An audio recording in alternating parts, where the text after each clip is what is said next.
Mark, I'm going to try and ask you to explain to the viewers how the fraud and money laundering were committed in layman's terms, if you possibly can. Okay, what we did to make sure that we were 100% spot on with this was to employ a criminal accountant, if that's the right word to use it, a forensic accountant, to produce a document that would verify that a crime had been committed, which we did so, and we paid £1,000 for that service. And in the way for a layman, it's basically that we would pass work to this particular company, Telemax, and they would pay us a 50% commission on the profit that each company made. So maybe one day would be £5 from one particular client within the company, Fred Bloggs and Co. Or you might find George Coles was earning £50. Well, during the period of those 10 years, we used to find that various companies would disappear off the commission statement. So instead of having 120 one month, we'd have 118. So we would query it. And this went on all the time. We didn't, we thought it was odd, but we didn't really, do too much about it. But what was happening was that the dealers like myself and the others would be paid this commission, and we would get a lump sum of money each month. Once Alan Linney had uncovered these files, we were aware that there were bogus dealers, companies like ourselves, but that didn't exist or were James Bruff's family. And they were set up as a telecommunications company, although they're not even in the business. And if I'd got a commission for Fred Bloggs and Co., then these bogus dealers would also have the name Fred Bloggs and Co. on their commission statement, and they would be paid a commission. So instead of us, say, for example, getting £100 commission,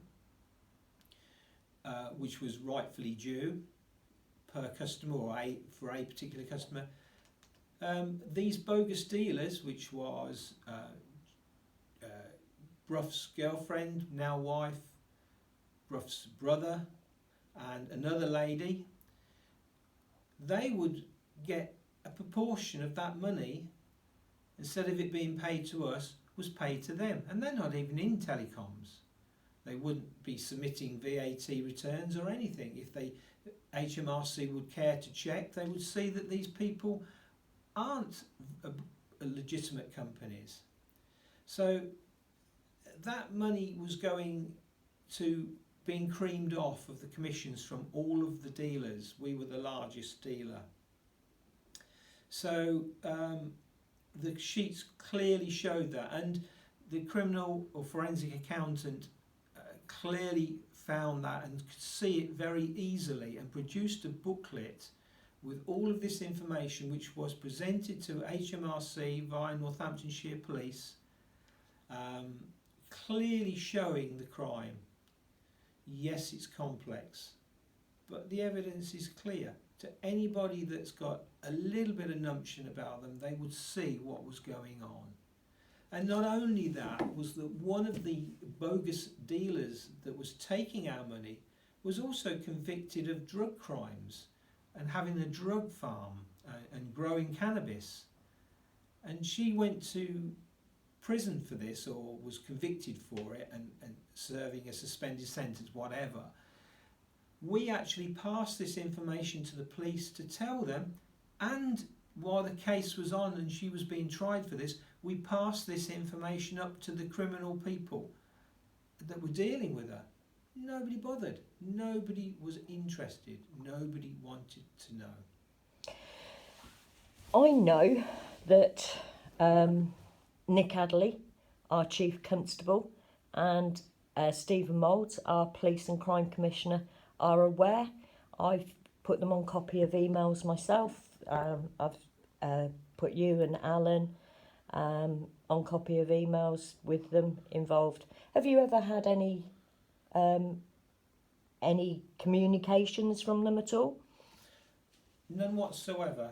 In fact, we actually passed it to our local Member of Parliament in Wellingborough, and he did correspond, and he got onto the Chief Constable of Northampton to say a crime had been committed. He could see it, his staff could see it, and I think the gentleman there had to deal with it and passed it down the tree. From what I remember, he never spoke to me about it. So they, that. So just so the viewers are clear, so Peter Bone, MP, Yes. Nick Adderley, Chief Constable, Stephen Mole, Police and Crime Commissioner, Lee McBride, Brian Pye, and other officers are all aware that a crime has been committed. We know from your own experience for at least 10 years, but realistically, EBS, Elite Business Systems UK Limited, EBS mobile phones and Telemax have probably, and I use that word very cautiously, have probably been doing this since, for at least 20 years. I was involved with the business for at least 20 years. I had no idea that these crimes were being committed. As a salesperson, I would quote, say, a penny a minute for a national and local call. But there is suggestions that the algorithms on the billing platform were changed. Have you seen any evidence of that, Mark, or is that too difficult to? There was one. It's very, very hard to find, and like you understand that I was trying to save my business at that time, so I spent most of my time prioritising. I did see one piece of evidence where we found rates of calls hidden, and they had been changed. So you would get a call for, I don't know, mobile phone, 5p a minute, and then it went up to 5, 6, 7p a minute. I can't remember the figures. I found one evidence of it, but if you could see millions of entries of calls, I haven't got time to go through all that because it's all manually copied and it's almost impossible for us to see it. But yes, I have seen one evidence. Do you know who wrote the billing platform? Nasco Crastin of Telemax Director wrote the billing platform. Okay.